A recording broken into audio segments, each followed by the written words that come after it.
Know those moments when all your worries hit again and eat your time. So let's just pretend that it'll work out in the end and turn out fine. Yeah. I am absolutely exhausted, but the feedback we've been getting is, it's fun. The brakes are on. We added more caster.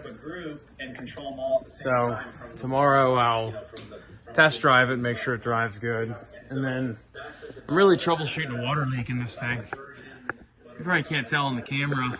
It's got terrible stains on the headliner and sweat under all the seats. So I tore the third brake light out of it.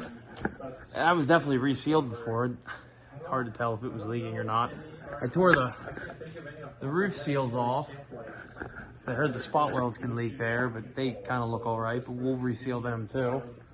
I did put a new satellite radio antenna on it, but again, it's hard to tell what's leaking and what's not. I'm gonna just reseal everything, and brake dust on my eye. So I'm just gonna reseal everything and just see where we're at with it. It needs a good detail. This is kind of the last of the Ohio prep that we have to do. Ryan, I redid this bed slide back here that I built. And I'm gonna put a cooler mount right here. So that'll plug in right here to the fifth wheel hitch for the, with the Vevor refrigerator.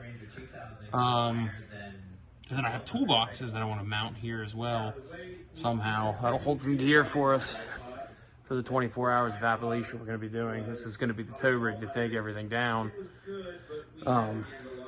So we won't be seeing any action, but it needs to haul all of our gear down there for us. So that's kind of where we're at, but it is 8:36 at night, and I'm exhausted. I gotta get up early tomorrow.